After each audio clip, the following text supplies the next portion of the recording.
Both Clintons finally agreed to testify after a drawn-out fight over a congressional subpoena, eventually agreeing to meet with lawmakers as a vote loomed to hold them in contempt of Congress. Donald Trump just got blindsided, and not by a Republican. Not by the so-called deep state, not by the media he loves to rail against, by Hillary Clinton. Today, she walked into a deposition room under subpoena in the Epstein investigation. Bill Clinton goes in tomorrow. Both of them were called to testify about what they knew and when they knew it. And before she even sat down, Hillary Clinton flipped the script. She said if Congress is serious about uncovering the truth about Jeffrey Epstein, then why are they hauling in people who may have crossed paths with him incidentally decades ago while ignoring the man whose name appears in the files literally more than anybody else, the President of the United States? That's not a small statement. That's a political earthquake. According to reporting from the Daily Beast, Clinton argued that the Oversight Committee is wasting time and taxpayer resources if they're not willing to subpoena Donald Trump to testify under oath about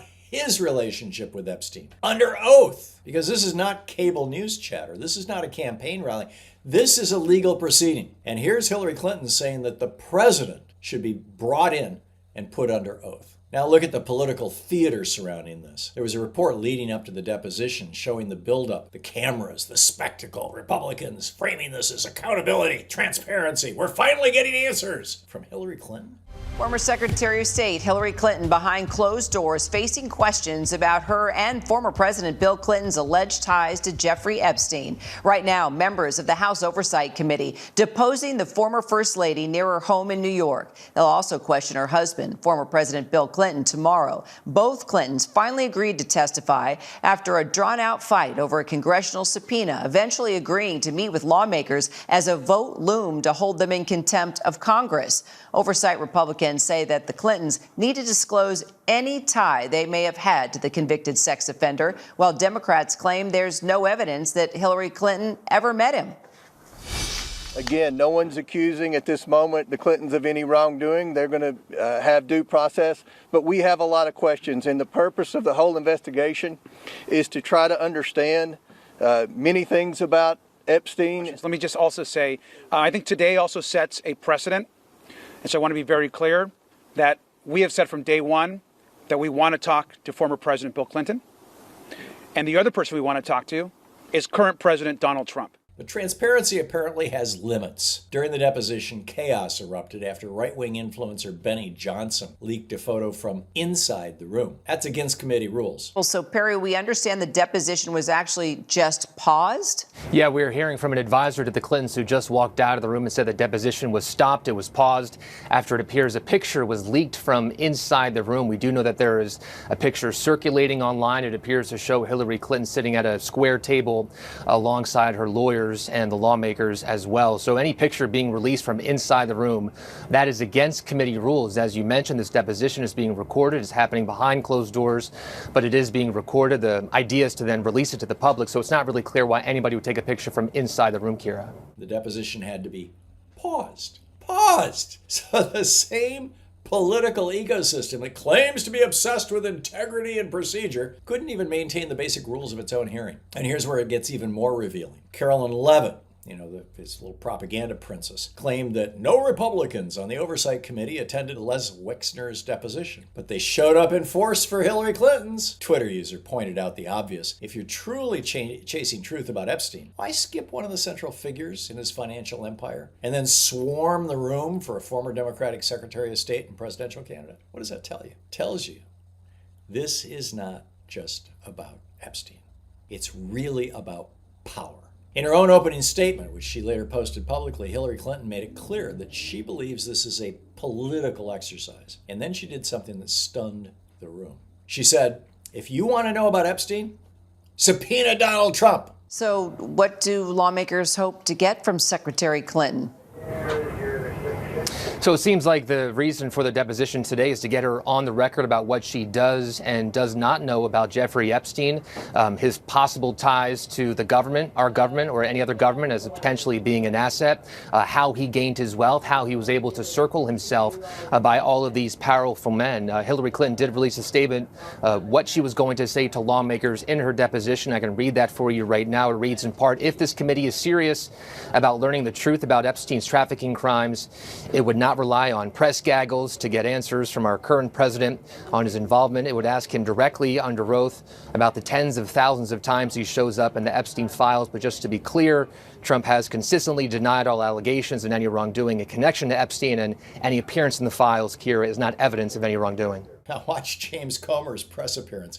When asked directly why they're bringing in the Clintons and not Trump, the answers get slippery. What about the idea, though, that I understand you say that this is different with some of the members or some of the people who were subpoenaed who didn't have as direct contact.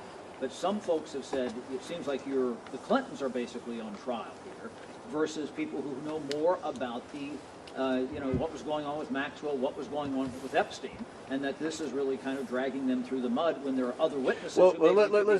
Let's address that, Chad. The Democrats voted to subpoena the Clintons. The Democrats voted with the Republicans to hold the Clintons in contempt.